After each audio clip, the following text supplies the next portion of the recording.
all the reaction to the first El Clasico, the Copa del Rey semi-final in Spain, has been rather extreme, as you might expect from the papers. The owners of the Bernabeu, following Barcelona's 3-0 win. Vinicius plays, Suarez kills, is the headline in AS. And then finally, lethal final was what Mundo Deportivo led with. An excruciating night in many ways, Gab, for Real Madrid. They couldn't even take advantage of a night on which Lionel Messi looked decidedly average. What do you sense the reaction is in Madrid? I think, look, you're going to have a portion of the Madrid fan base that are going to be unhappy, which is obviously more than understandable. I mean, you just got spanked 3-0 at home. Equally, I like to look at performances. I don't think their performance was that bad. In fact, I think it was quite good. But they ran into a Barcelona team that did two things that really many of us didn't expect. One is Messi had a very ordinary game by his standards, and others stepped up at the attacking end, which in the form of Luis Suarez and Ousmane Dembélé, which is not something that we've seen very much of.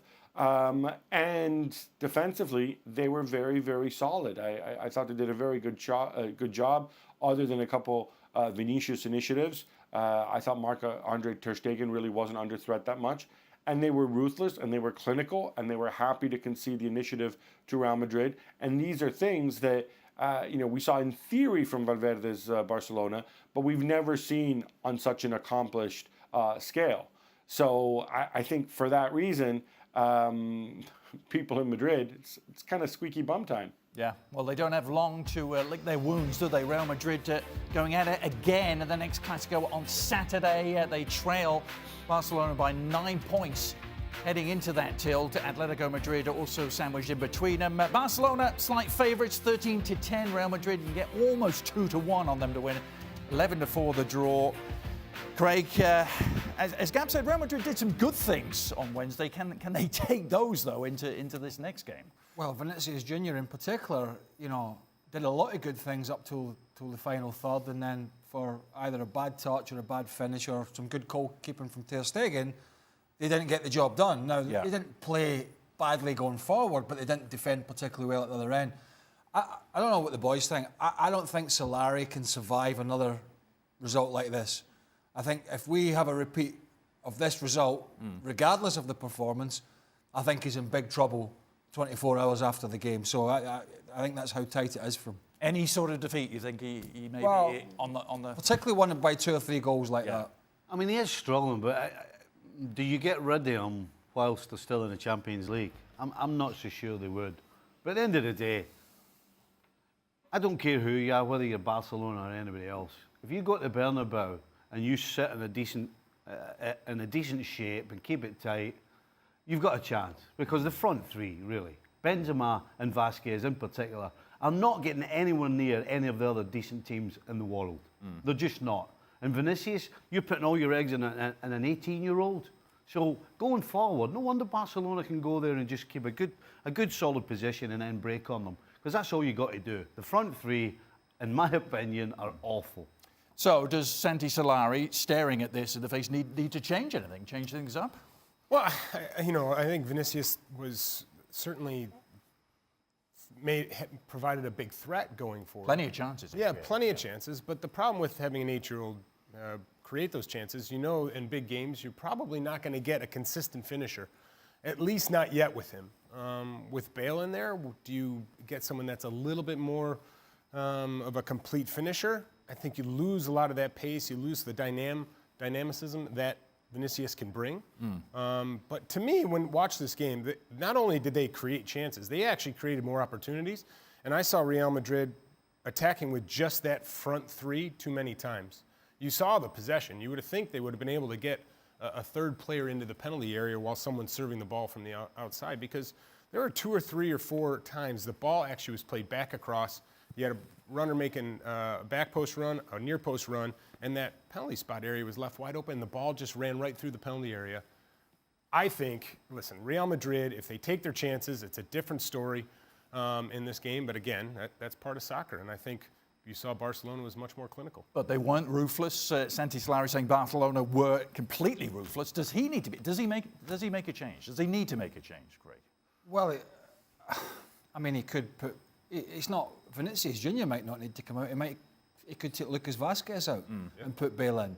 Let's not forget he's got Asensio on the bench as well, and he's got Isco who's been completely shoved to the side. And I think for that reason, when you've got star players out the squad, and when you've got a star player in Gareth Bale, who's not always the most popular there at the Bernabeu, but we know what quality he's got. I mean, you've got Asensio on the bench as well, and you're not getting the results. That's why I think the Champions League isn't really a big barometer for the owner or for the president, Perez, because if you're losing, and they haven't lost, but if you get beaten twice in the space of a few days against your biggest rivals, and it's by 2 or 3 goals, I think you're painting a picture very bleak for the Champions League under Solari, and that's why I think it's a big, big game for him. With this group of players, though, what's a different manager going to do? We're talking about making changes.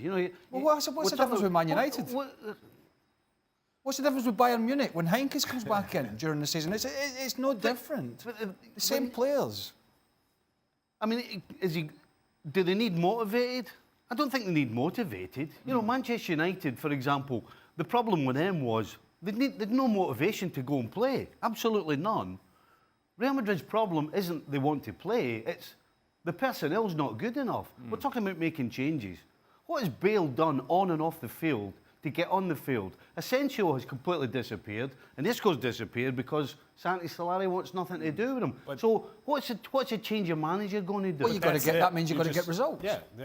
You can find a way to add those 2 players that really have been non-existent, and hopefully you get a better Bale out of it. I think I'm not saying Solari should go, but I do think Solari needs to open his mind up to bringing in players that have some defensive frailties, as Mourinho used to do, and say, listen, don't defend. You go do your best for me going forward, and let the other players basically cover that position. And I don't think Solari has set up the team to do that. Gab, Santi Solari is hardly the first Real Madrid manager to be dominated at home by Barcelona.